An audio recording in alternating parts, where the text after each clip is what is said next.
The town of Kingston was a quiet, picturesque city nestled in the heartland of America.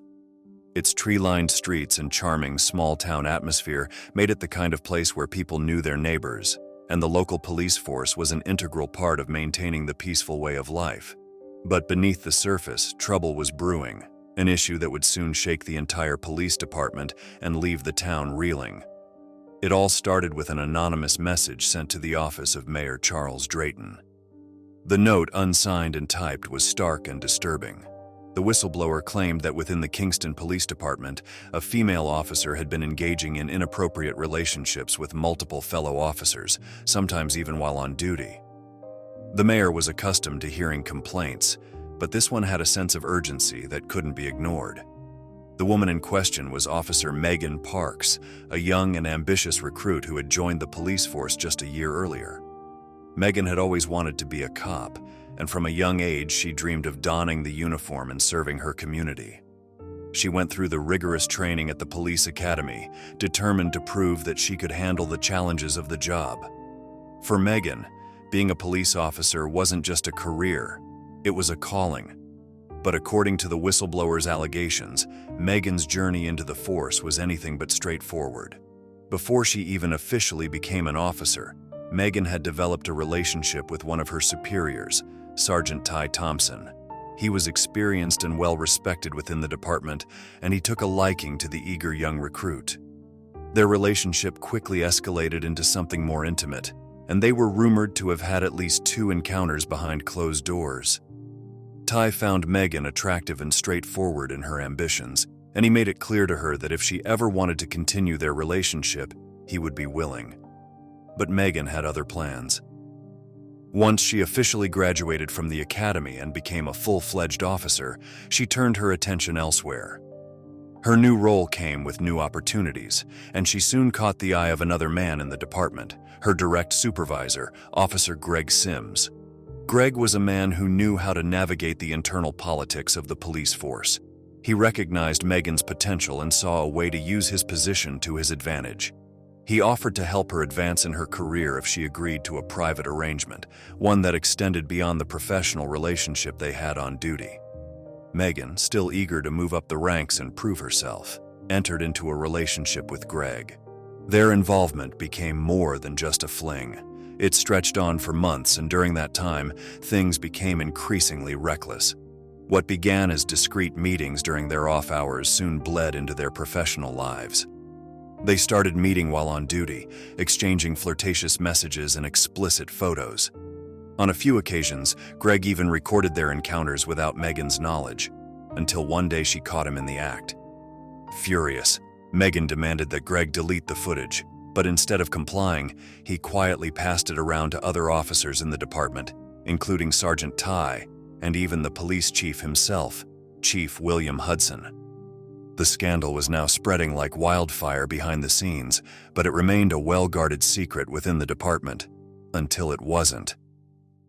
As Megan continued her career, she grew bolder, engaging with other officers on the force. There was Officer Juan Lugo Perez, with whom she allegedly spent a night after a group outing to a local go-kart track. Then there was Sergeant David Shields, whom she met regularly at the police gym. Sexting also became part of her routine, and Officer Tyler Sherrill became one of her many texting companions. Soon after, Megan found herself involved with another officer, Officer Larry Reese, who worked in the K-9 unit. Rumors even began to swirl about inappropriate interactions involving the dogs, though those were never confirmed. Despite all this, Megan's behavior didn't raise any official flags, yet. Officers were covering for one another, and the culture of secrecy within the department allowed it to continue unchecked. That was until a fateful night when some of the officers, including Megan, attended a hot tub party. Alcohol flowed freely, and Megan, uninhibited by the setting, danced around topless while her fellow officers poured shots into her mouth. The night ended with her and another officer, Mike Magellan, sneaking off to the bathroom for a private encounter. As the relationships continued to spiral out of control, Sergeant Ty, who had been watching from the sidelines all this time, started feeling slighted. He had initiated the first affair with Megan, but she had moved on and was now involved with nearly half the department. Jealousy began to brew inside him, and before long, Ty decided he had had enough. He crafted the anonymous message to the mayor, detailing Megan's involvement with multiple officers and how the relationships were occurring while on duty. Conveniently, he left out his own involvement in the scandal. Ty knew that by blowing the whistle, he could bring the whole charade crashing down, and perhaps get a sense of revenge for being left out of Megan's later affairs. Mayor Drayton, horrified by the allegations, immediately launched an internal investigation. What they found was worse than anyone could have imagined. Interviews with officers and an analysis of communications confirmed the allegations. Megan had been involved with at least 7 different officers in the department. The investigation also revealed that the police chief himself had known about the misconduct for months, but had chosen to ignore it, perhaps because he too had been receiving some of the explicit materials shared among the officers. When the truth came out, the consequences were swift.